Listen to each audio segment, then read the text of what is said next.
Hello everyone, welcome to teacher education. I hope आप सभी लोग बहुत अच्छे होंगे और अपनी क्लासेस कंप्लीट वॉच करते होंगे। जैसा कि आप सभी लोग जानते हैं, कुछ हेल्थ इशू होने की वजह से बीच में क्लासेस नहीं आ पाई थी, लेकिन अब से क्लासेस आप लोगों को रेगुलर और कंटिन्यूअसली मिलेंगी। और आज की इस मैथ्स के क्लास में हम लोग एक बहुत ही इंटरेस्टिंग और इम्पॉर्टेंट टॉपिक पढ़ेंगे। जैसा कि आप सभी लोग देख सकते हैं, ये आपके मैथ्स के पेपर का यूनिट 10 है, इकाई 10 है। पिछली क्लास में हम लोगों ने अलजेब्रा यानी बीजगणित पढ़ा था। आई होप आप सभी लोगों को वो क्लास याद होगी और उसके चीज़ें याद होंगी, क्योंकि इनसे काफ़ी क्वेश्चन आपके एग्जाम में आते हैं और ये एमसीक्यूज टाइप मतलब ऑब्जेक्टिव टाइप के भी क्वेश्चन आते हैं। तो इसलिए अगर आप लोगों में से जिसने ये क्लास नहीं देखा है, इसमें हम लोगों ने बीजगणितीय जोड़ घटाना और उसके साथ सजातीय पद क्या है, विजातीय पद क्या है, इन सारी चीज़ों के बारे में अच्छे से पढ़ा था। अगर आप में से जिसने नहीं देखा है, इस वीडियो के डिस्क्रिप्शन में इसका लिंक मिल जाएगा, आप वहाँ पे जाकर देख पाएँगे।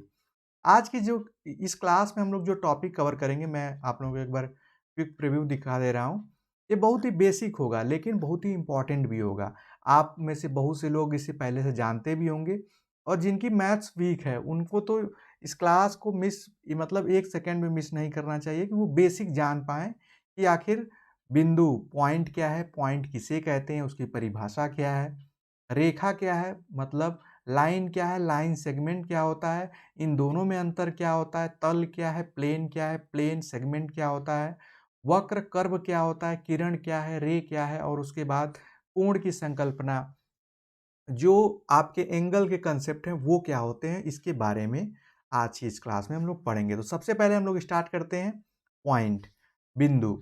अगर मैं आपसे पूछूं बिंदु क्या होता है, तो आप हो सकता है अलग अलग जवाब आए, क्योंकि बिंदु को अलग अलग तरीके से परिभाषित किया गया है। जैसे अगर मैंने हाँ, जब बिंदु बताना होगा तो आप एक डॉट लगा देंगे और बोलेंगे कि ये बिंदु है, पॉइंट है।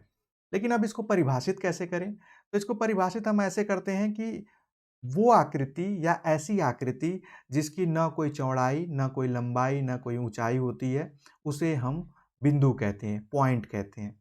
कहीं-कहीं, कभी-कभी हम लोग इसको दूसरे टर्म में ये कहते हैं कि ये ज्योमेट्री यानी ज्यामिति। आपको बता दें, ये जो टॉपिक है, पिछली क्लास हमने अलजेब्रा पढ़ी थी, ये ज्योमेट्री की क्लास है। इसको हिंदी में ज्यामिति कहते हैं, आप में से बहुत लोग जानते भी होंगे। तो इस पॉइंट को हम ऐसे भी डिफाइन करते हैं, परिभाषित करते हैं कि जो बिंदु है वो ज्योमेट्री की सबसे छोटी आकृति है।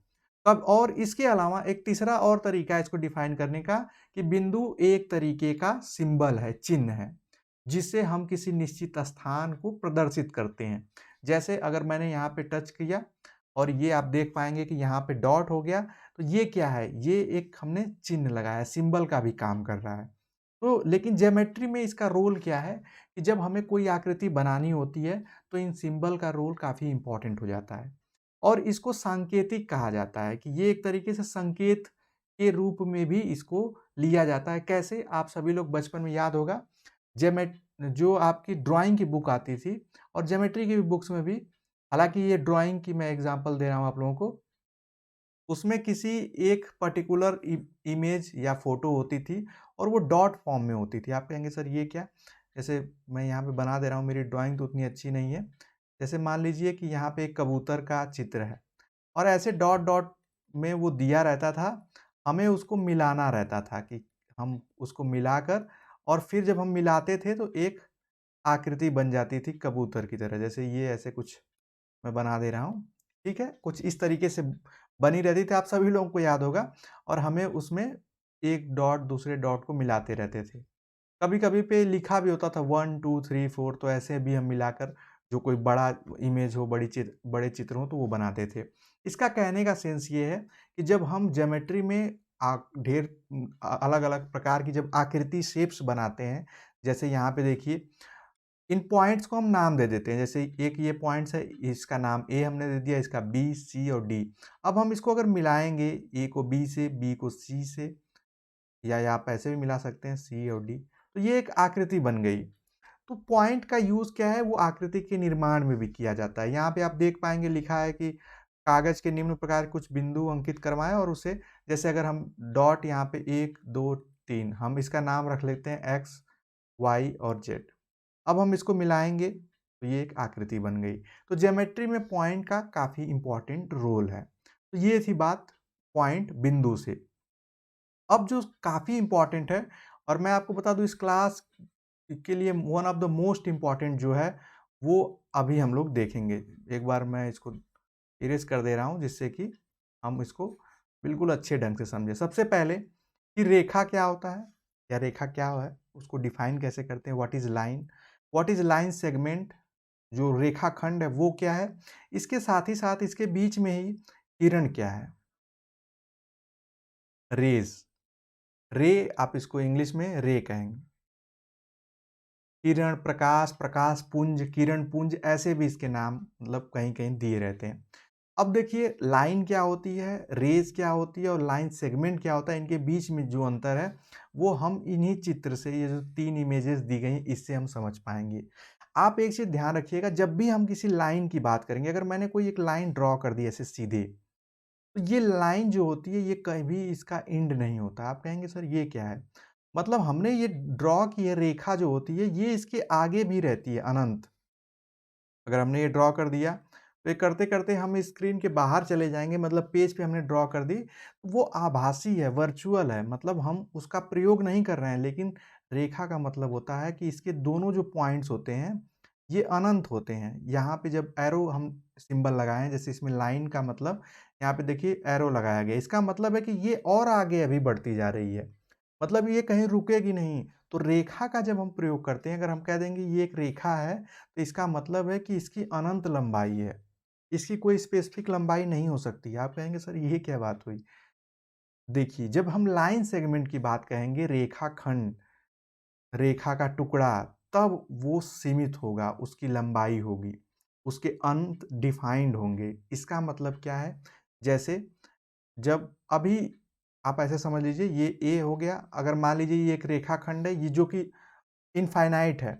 हमने उसके बीच में से किसी काट लिया इतना पोर्शन और इसको उठा के हमने कह दिया ये इसका एक जो साइड है वो ए और बी कर दिया। अब ये जो छोटा-सा सेक्शन है या छोटा-सा पार्ट है, ये रेखाखंड कहलाएगा और हम लोग जिसे हमेशा रेखा लाइन बोलते हैं, वो मैक्सिमम टाइम में वो रेखाखंड को ही हम लोग लाइन यूज़ करते हैं ये वर्ड यूज़ करते हैं। लेकिन वो एप्रोप्रिएट वर्ड जो होगा वो लाइन सेगमेंट होता है। ये एक चीज़ रही। अभी मैं आपको फिर से इससे कोरिलेट करूँगा, उसको ध्यान दीजिएगा आप सभी लोग। सबसे पहले यहाँ पे आप देखेंगे लाइन हमने देख लिया, लाइन मतलब एक तरीके से जिसमें आप इसको अलग-अलग ज्योमेट्री में भी कहा जाता है, जो 180 डिग्री हो इस पे, कहीं मूड़ी ना हो, तो वो रेखा है। और रेखा को ये भी कहा जाता है, हालाँकि रेखाखंड की एक परिभाषा आएगी। रेखाखंड को कहा जाता है कि अगर आपसे पूछा जाए रेखाखंड क्या है? तो 2 बिंदुओं को अभी आगे हम लोग देखेंगे, यहाँ पे आप देख पाएँगे 2 बिंदुओं को मिलाने वाली सीधी रेखा को मतलब सीधी आप या कह लीजिए 2 बिंदुओं को मिलाने वाली आकृति को रेखा कहते हैं। जैसे ये एक बिंदु हमने एक यहाँ पे पॉइंट ले लिया। अब देखिए उन्हीं पॉइंट का यूज़ कर रहे हैं जो हम लोग पीछे पढ़े थे। एक यहाँ पे पॉइंट हमने ए ले लिया, एक बी ले लिया। अब इनको मिलाने वाली जो आकृति बन रही है, ये रेखा कहलाएगी। लेकिन एक बहुत ही इम्पोर्टेंट चीज़ यहाँ पे जो आपको दिखाई गई है, इसको मैं समझा दे रहा हूँ आप लोगों को। चीज़ें दी गई हैं, बस आपको समझना है। हम इसको मिलाने को तो हम ऐसे भी मिला सकते थे। ए को हम ऐसे मिला देते या हम ऐसे मिला देते। तो क्या ये भी रेखा है? लेकिन नहीं।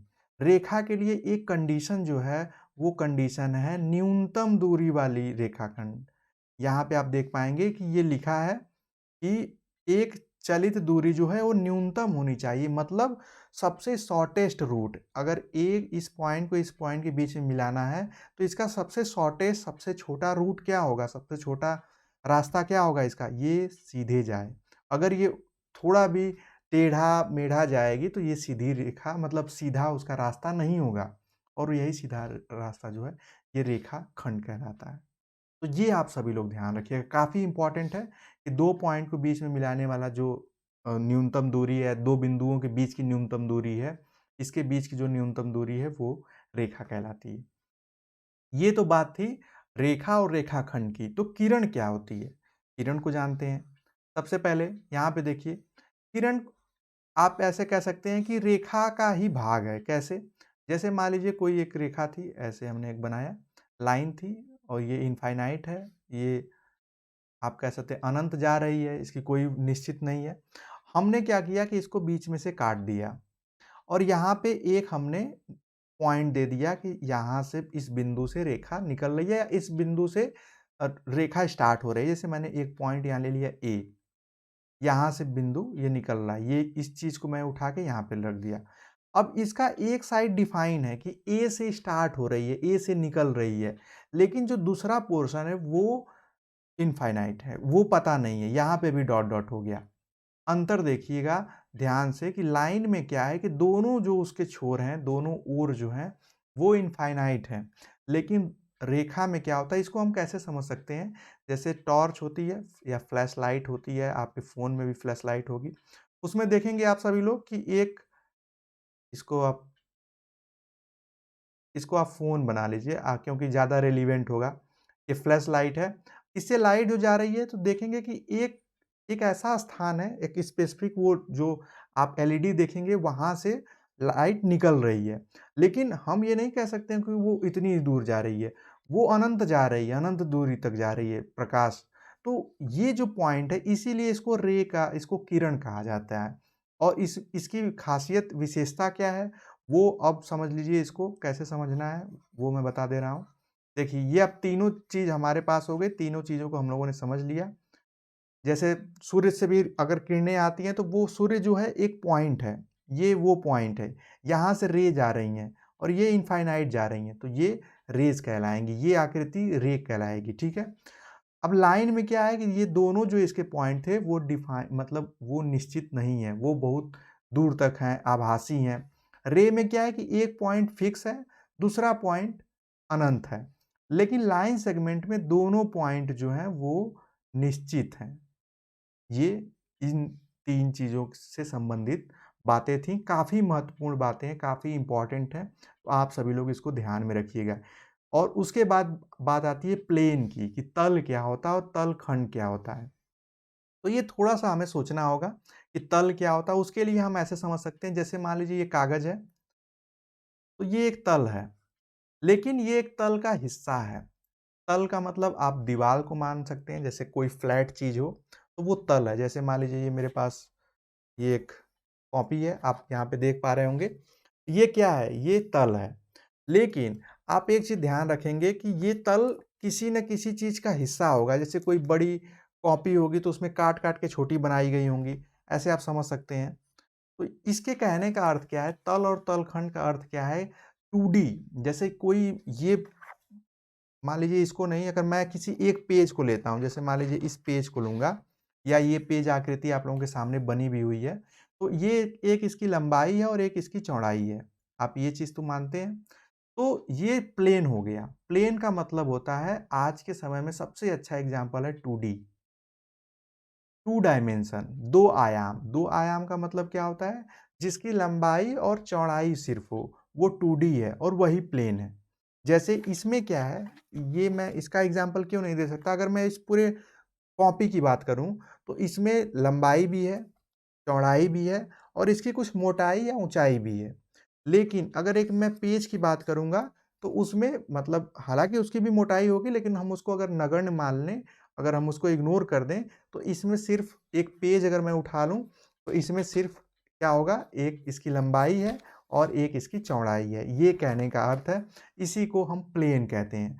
और जो आकृति बनाई जाती है, जैसे मान लीजिए हम पेज पे जो भी आकृति बनाएँगे, ये एक प्लेन मतलब एक प्लेन पे बनाएँगे। कुछ भी हम बना दे रहे हैं, स्टार बना दे रहे हैं, ये क्या है? ये प्लेन पे बनी आकृति है। लेकिन अगर हम कोई ऑब्जेक्ट मिट्टी का बर्तन अगर हम बनाएँगे तो वो 3D बनेगा। उसकी ऊँचाई भी होगी, लंबाई भी होगी, चौड़ाई भी होगी। कहने का सेंस ये है। और इसमें एक और चीज़ है कि आपके एग्ज़ाम में एक क्वेश्चन पूछा जाता है, जैसे यहाँ पे देखिए लिखा हुआ है कि 2 बिंदुओं से कई तलखंड बन सकते हैं। जैसे कि अगर मान लीजिए ये 2 बिंदु का कहने का मतलब यहाँ पे एक एग्ज़ाम्पल यहाँ पे दिया गया है। इसको कैसे समझना है? ये मान लीजिए ये पॉइंट ए है, ये बी है। अब अगर हम इसको यहाँ पे ऐसे समझ लीजिए, ये पॉइंट था ए और बी और ये जो है ये पंखी, जो आप लोग गर्मियों में होगा पंखी, पंखा जो भी आप उसको कहते हो, उससे समझ सकते हैं कि जब हम उसको पूरा मतलब उसको घुमाते हैं, तो वो चारों तरफ घूमता है ऐसे। तो इसके कहने का मतलब ये है कि जो ये प्लेन साइज है, यहाँ पे आप देखिए, इसमें अगर मैं इसको ऐसे कर दूं, आप ऐसे देख लीजिए, ऐसे तो कई प्लेन बन रहे हैं इसी बिंदु पे, ये ए है और ये बी है। देखिए एक ये हो गया, ये हो गया, मतलब असंख्य, मतलब इसकी गिनती नहीं हो सकती है। ये आभासी अगर मैं मान लूं, इसके चारों तरफ मैं इसको घुमा दूं ऐसे, तो ये देखिए ये ढेर सारे प्लेन बन रहे हैं, 2D 2D 2D 2D। तो ये इसी को कहा गया है। ये आपके एग्जाम में क्वेश्चन आता है, इसलिए मैं इसको बहुत डिटेल में बता रहा हूँ, और इसको ऐसे समझना भी चाहिए। जैसे देखिए लिखा भी है यहाँ पे कि दो बिंदुओं से होकर अनेक तल खींचे जा सकते हैं। मतलब ये दो बिंदु हैं, देखिए अनेक तल, इधर भी हमने एक खींच दिया तो ये एक प्लेन बन गया, यहाँ पे हमने खींच दिया पीछे के साइड तो पीछे एक प्लेन बन गया। ऐसे दो बिंदुओं से अनेक तल जो प्लेन है वो खींचे जा सकते हैं, मतलब 2D आकृति बनाई गई है। और ये जो बनाई जा रही है, अब ये चीज जो है ये पेज पे नहीं बनाई जा रही है, ये एक वैक्यूम में बनाई जा रही है। मतलब मान लीजिए कि ये एक ऐसे स्थान पे बनाई जा रही है, जैसे किसी चीज पे हम 3D इमेज नहीं बना सकते हैं। हम 3D इमेज कैसे बनाएंगे, वो एक ऐसे स्थान में बनाएंगे जहां पे बन सके। जैसे 3D इमेज का मतलब मिट्टी का बर्तन है, हम एक कागज पे मिट्टी का बर्तन नहीं बना सकते हैं, उसको तो हम हाथ में लेके बनाएंगे, ऐसे आप समझ लीजिए। वहीं एक और चीज आती है, अगर तीन बिंदुओं से केवल एक ही तल खींचा जा सकता है। अगर तीन बिंदु हो, जैसे मान लीजिए ए, वही पॉइंट वाली बात है यहाँ पे, अगर हमने तीन पॉइंट ले लिया, ए यहाँ, बी और सी, अब इससे तीन ही बन सकते हैं। मतलब सॉरी, इस पॉइंट से एक ही तल बन सकता है, मतलब ये एक ही तल है। इससे अधिक आप इसको, जैसे हमारे पास यहाँ पे ढेर सारे ऑप्शन थे ना, हम इसको घुमा दे रहे थे कि इधर को एक ऐसे घुमा दिए, इधर को ऐसे घुमा दिए, ऊपर को ऐसे घुमा दिए, ये सॉरी ये यहाँ पे ऐसे होगा, ऐसे घुमा दिए, आप ऐसे घुमा दिए, मतलब ऐसे चारों साइड। लेकिन ये जो तीन बिंदु हैं इसमें ये संभव नहीं होता है। तो ये था आपका, यहाँ पे आप देख सकते हैं तल और तलखंड का अंतर क्या है। तल जो माना जाता है वो माना जाता है कि अगर हमने कोई आकृति ले ली तो ये और बड़ी है, इधर आभासी है। वही सेम कंसेप्ट रेखा की तरह है कि ये अनंत है, लेकिन जो भी हम लोग यूज करते हैं वो एक सेगमेंट है, एक उसका छोटा हिस्सा है, ये कहने का अर्थ है। तो ये आपके एग्जाम में काफी इंपॉर्टेंट है। ये आप यहाँ पे देख सकते हैं कि तल पर ही एक्स बिंदु लेने को कहें, जैसे यहाँ पे अगर एक कोई तल है तो तल पे कई रेखाएं खींची जा सकती है। इसका मतलब है कि अगर हमने एक पेज ले लिया तो उस पर हम कई रेखाएं खींच सकते हैं। और देखिए, हालांकि ये आपके सिलेबस में नहीं है, जहां पे सारे बिंदु मिल रहे हैं इसको परिच्छेद बिंदु कहते हैं, इंटरसेक्टिंग पॉइंट कहते हैं, परिच्छेद बिंदु कहते हैं। लेकिन आपके सिलेबस में ये नहीं है। यहाँ पे देखिए लिखा है कि समतल में, समतल का मतलब वही 2D हो गया, जो प्लेन हो गया, प्लेन को तल, समतल। तो ऐसा नहीं है कि आप सोचेंगे कि तल अलग है समतल अलग है। समतल में दिए बिंदुओं से जाने वाली रेखाएं संख्या असंख्य है। ये सभी रेखाएं कागज के तल पर स्थित हैं। जैसे इसके कहने का मतलब ये है कि अगर हमने कोई एक ये पेज ले लिया, पेज पे अगर हमने एक पॉइंट बना दिया तो इससे असंख्य, मतलब उसकी गिनती नहीं हो सकती, असंख्य रेखाएं खींची जा सकती हैं। हालांकि मैं ऐसे खींचूंगा तो ये एक समय के बाद नहीं खींची जा सकेंगी, लेकिन पतली से पतली रेखा खींचेंगे तो असंख्य रेखाएं खींची जा सकती हैं। ये कहने का और आपको समझाने का अर्थ था। उसके बाद आप देखेंगे यहाँ पे एक और चीज लिखी है कि तल में, आप पढ़ भी सकते हैं, तल में दो बिंदुओं में से एक और रेखा खींची जा सकती है जो पूर्णतः उसी तल में हो, जो दो बिंदुओं पर स्थित हो। कहने का मतलब वही सेम चीज है। और इस बुक में ये जो कंटेंट है इसमें वही चीजें समझना है इंपॉर्टेंट, जो कि आपके सिलेबस के अकॉर्डिंग है। इसमें बहुत सारी ऐसी चीजें हैं, जैसे कि अगर हम डिटेल में जाएंगे तो उसमें और भी चीजें जुड़ती जाएंगी, जैसे क्योंकि लाइन से ही बहुत सारी चीजें आएंगी। अभी आगे हम लोग देखते हैं कि आपके एग्जाम में आएगा समांतर रेखाएं क्या है, क्योंकि हम लोग रेखा पढ़ रहे हैं। तो समांतर रेखा यहाँ पे आप देख पाएंगे, हाँ, जो मैं परिच्छेद वाली बात कर रहा था, प्रतिच्छेद वाली, सॉरी प्रतिच्छेद होगा वो, इंटरसेक्टिंग पॉइंट।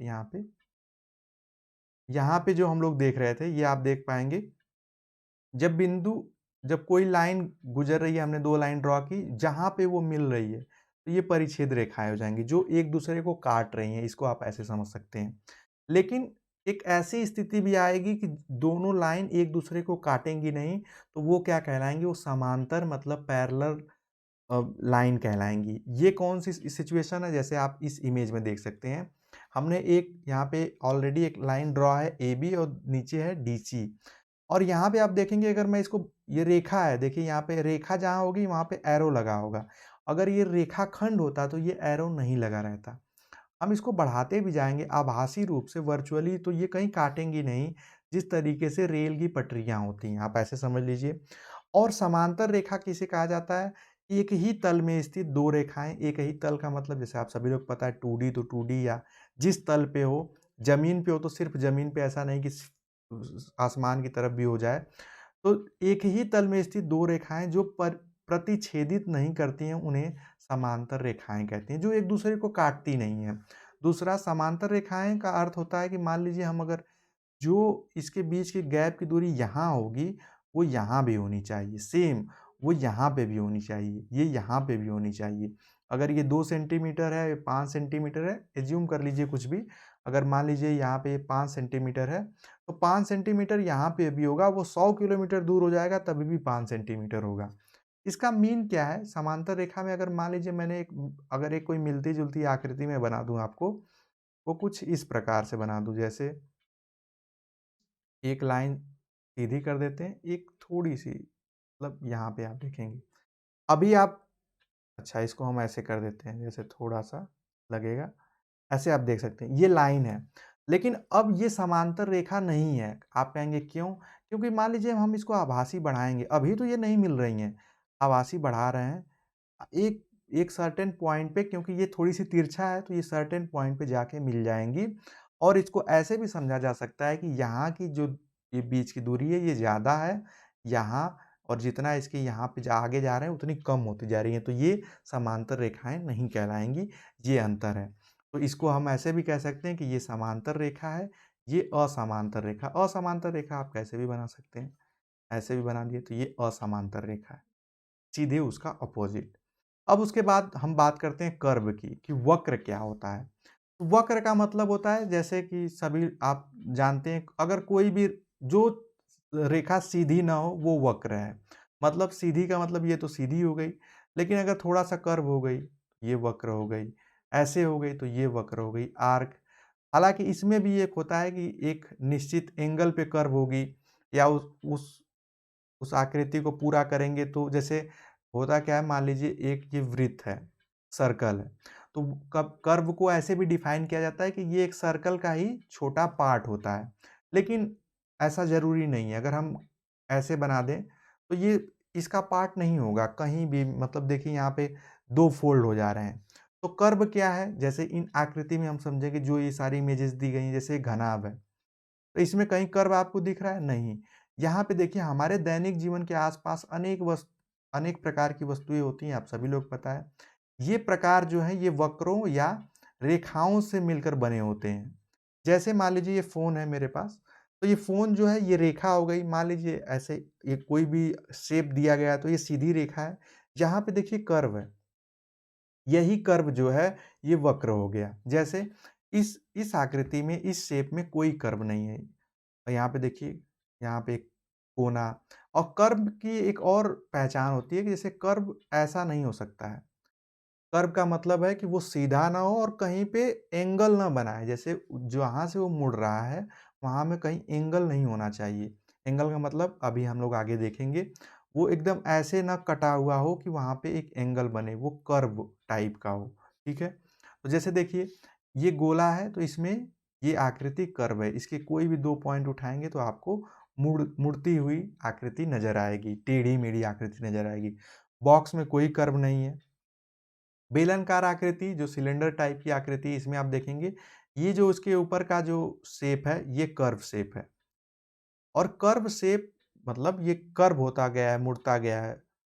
लेकिन इसका जो ये शेप है, ये कर्व नहीं है, ये रेखा से बना है। शंकु में देखिए, कोन में ऊपर कोई किसी भी प्रकार का कर्व नहीं है, लेकिन ये नीचे कर्व है। तो कर्व इसी को कहते हैं, सिंपल है। जैसे ये पत्थर का टुकड़ा है, तो यहाँ पे देखेंगे देखिए ये सीधा है, कोई कर्व नहीं है, लेकिन यहाँ पे देखेंगे एक कर्व बना है। ये ऊपर की साइड कुछ इस तरीके का शेप बना है, तो ये कर्व हो गया, वक्र हो गया। तो ये समझना था। अब हम समझेंगे लास्ट में जो काफ़ी इम्पोर्टेंट है कि आपका कोण क्या होता है, एंगल क्या होता है? तो एंगल के समझने के लिए सबसे पहले हम लोग देखेंगे, एंगल का मतलब होता है कि जब 2 रेखाएँ किसी एक बिंदु पे मिलती हैं, इसको कई तरीकों से डिफाइन किया जा सकता है। जैसे मान लीजिए 2 रेखाएँ हैं, ये रेखा एक है और एक रेखा इधर है, या यहाँ से मिल रही हैं या वहाँ से निकल रही हैं। जैसे इसको 2 तरीके से डिफाइन किया जा सकता है। जैसे मैं पहले जो इसमें दिया है उसको बता दूँ। ये एक्स पॉइंट है, एक बिंदु है। यहाँ से 2 आप किरणें निकल रही हैं, आप किरणें कह लीजिए, यहाँ पे देखिए लिखा भी है 2 किरणें निकल रही हैं। किरणों का मतलब मैंने बताया था कि एक उनका स्थान निश्चित होगा, जहाँ से वो निकल रही हैं, और दूसरा अनिश्चित होगा। तो एक किरण है एक्स जेड, यहाँ पे आप देख पाएँगे, एक है एक्स वाई।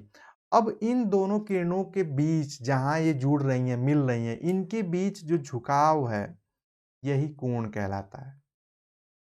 आप कहेंगे ये क्या है? जैसे कोई भी, जैसे कैंची है, कैंची हो गई, घड़ी हो गई, तो घड़ी, अगर घड़ी है तो उसमें हमेशा एंगल बनता है। जैसे अगर जो भी टाइम हो रहा है, अगर मिनट और घंटे की सुई जो है, उसके बीच में भी झुकाव या जो ये स्थान है, यही कोण कहलाता है। यहाँ पे आप आगे देख पाएँगे, जैसे मान लीजिए ये आकृति है, तो इसमें भी आप देखेंगे ये कोण हो गया। कोई भी आप अगर 2 रेखाएँ एक जगह मिल रही हैं आकर, या और इसके बीच में जो झुकाव उत्पन्न हो रहा है, ये कोण है। कोण भी 2 प्रकार के होते हैं। जो अंदर के साइड है, इसको हम लोग, जैसे ये अंदर के साइड कोण है, तो ये आंतरिक कोण है। लेकिन एक बाहर भी कोण बन रहा है, जिसको हम वर्चुअली ऐसे दर्शाएँगे, इसको कहते हैं बाह्य कोण। ये आपके सिलेबस में नहीं, लेकिन आप लोग जानते भी होंगे। बाह्य कोण है जो बाहर की साइड बन रहा है, एक आंतरिक कोण है जो अंदर की साइड बन रहा है। तो अब हमें अगर बताना होगा आपके एग्ज़ाम में भी, तो कोण किसे कहते हैं? तो एक ही बिंदु से निकलने वाली 2 किरणों के मध्य एक कोण बनता है, और वही जो उसके बीच जो झुकाव है, वही क्या कहलाता है? आपका कोण कहलाता है, जिसके बारे में हम लोगों ने देखा। अब जैसे कोण को बताना हो, जैसे ये कोण, जैसे एबीसी, एबीसी के बीच में जो ये कोण बन रहा है, इसका एक सर्टेन नाम हम रख सकते हैं, जैसे एक्स डिग्री है, क्योंकि आप सभी लोग पता है कि जो एंगल होता है वो डिग्री में मेज़र किया जाता है। तो ये थी बात आपके एंगल की, और यहाँ पे आप देख पाएँगे कि जब ऐसी 2 रेखाखंड मिलते हैं जिनका अत यहाँ पे आप देख पाएँगे जो अंत बिंदु है वो उभयनिष्ठ हो, जैसे, तो वो रेखाखंड कहलाता है। सेम कहने का मतलब है जहाँ पे 2 रेखा, अब हम लोग अभी रे की बात कर रहे थे, तो वो भी कोण है। ये सारे जहाँ पे भी आपको एरो दिख रहे हैं, ये किरण हो गई। लेकिन हमने 2 सेगमेंट ले लिया, 2 लाइन ले लिया। एक लाइन हमने देखिए यहाँ पे ले लिया, इसका नाम था एक्स जेड, और दूसरी लाइन हमने ले लिया, वो था एक्स और वाई। अब इन दोनों को हमने मिला दिया, तो एक कॉमन पॉइंट हो गया ना, कि जो इसका एक्स और इसके एक्स को हमने यहाँ पे मिला दिया, ये कॉमन हो गया, उसी को उभयनिष्ठ लिखा है। तो ये अब इसके बीच जो एंगल बन रहा है, तो ये भी एंगल है। तो इसका मतलब है कि सिर्फ किरण नहीं, और लाइन सेगमेंट को भी बनाने से, या कोई भी आकृति, अगर जैसे देखिए यहाँ पे दिया भी होगा, जैसे मान लीजिए हमने 3 पॉइंट ले लिया, हमने ट्रायंगल बना दिया, त्रिभुज बना दिया, तो इसके बीच भी यहाँ पे भी एंगल बन रहा है, यहाँ पे भी है, और ये लाइन सेगमेंट है, क्योंकि ये एक बंद आकृति है। बंद आकृति है तो ये सेगमेंट है, मतलब रेखाखंड है। इसमें 1, 2 और 3 रेखाएँ हैं। तो यहाँ पे भी एंगल बन रहा है, इसके बाहर भी एंगल बन रहा है। तो एंगल का मतलब सीधा-सा है, एक पॉइंट पे जब 2 रेखाएँ या 2 रेखाखंड जुड़ते हैं, तो उसके बीच जो झुकाव उत्पन्न होता है, या वो जो झुकाव है, वही कोण कहलाता है। अब मूल्यांकन है कि आपने आज की इस क्लास में क्या सीखा, उससे संबंधित है। निम्नलिखित जो यहाँ पे आप देख सकते हैं चित्र है, उसमें कोणों की संख्या और उसके नाम बताइए। तो कोण यहाँ पे आप देख सकते हैं, कोणों को कैसे दर्शाया जाता है। यहाँ पे हम लिखेंगे एंगल BAD। जिस कोण को हमें दर्शाना होता है, वो बीच में उसको रखते हैं, ये आप सभी लोग जानते होंगे। अभी इस कोण को दर्शाना है तो एंगल का ये साइन बनाएंगे, और हम लिखेंगे, इसको दर्शाना है तो AD और C। तो जो कोण होगा, जिस कोण को हम दर्शा रहे हैं, उसको बीच में वो आएगा। उसी तरीके से ये सारी चीज़ें हैं। और समतल वस्तुएँ क्या हैं, वक्रतल वस्तुएँ क्या हैं, उसका उदाहरण दीजिए, तो आप देख पाएँगे कि जो बिल्कुल सीधी सपाट हों और जो कर्व हों, तो वो वक्रतल वस्तुएँ हैं। तो ये चीज़ें हैं, और ये आप कर भी सकते हैं, बहुत ही सिंपल है। आप लोग ऑलरेडी इससे ज़्यादा पढ़े हैं। टाइप्स ऑफ एंगल अगली क्लास में हम लोग पढ़ेंगे कि कोण कितने प्रकार के होते हैं, आकृति से संबंधित वो सारी चीज़ें ज्योमेट्री के आगे ही क्लास पढ़ेंगे। ये बिल्कुल बेसिक क्लास थी, और इस क्लास में हम लोगों ने बेसिकली, थोड़ा-सा ड्यूरेशन लंबा हो गया होगा, लेकिन हमने जो भी इम्पोर्टेंट पॉइंट थे, चीज़ें थी, उसको समझने का और उसको उसके बीच के अंतर को भी समझने का हमने प्रयास किया है और इस क्लास में हमने बिंदु, रेखा, रेखाखंड, तल, तलखंड, वक्र, किरण और कोण आदि की चीज़ों को समझ लिया है। आई होप आज की क्लास आप लोगों को समझ में आई होगी और जो भी स्टूडेंट ज्योमेट्री की इस क्लास को अगर एक बार देख लेंगे, आप लोग समझ गए होंगे तो कभी भूलेंगे नहीं, क्योंकि एग्ज़ाम में छोटा-सा पॉइंट ही आ सकता है। तो ये आपका बेसिक क्लियर कर देगा। आगे की क्लास में हम लोग कोण से संबंधित कोण कितने प्रकार के होते हैं, आकृति फिर उसके बाद हम लोग उसमें ढेर सारे वृत्त पढ़ेंगे, आयत पढ़ेंगे, वर्ग पढ़ेंगे, ये सारी चीज़ों के बारे में पढ़ेंगे। तो आई होप आज की ये क्लास आप लोगों को समझ में आई होगी। अगर आपको इससे रिलेटेड कोई क्वेश्चन हो तो आप कमेंट सेक्शन में लिख सकते हैं। इसका पीडीएफ आप लोगों को टेलीग्राम चैनल पे मिल जाएगा, उसका लिंक आपको वीडियो के डिस्क्रिप्शन में मिल जाएगा। तो मिलते हैं नेक्स्ट क्लास में नेक्स्ट टॉपिक के साथ, तब तक के लिए bye bye, take care and keep watching.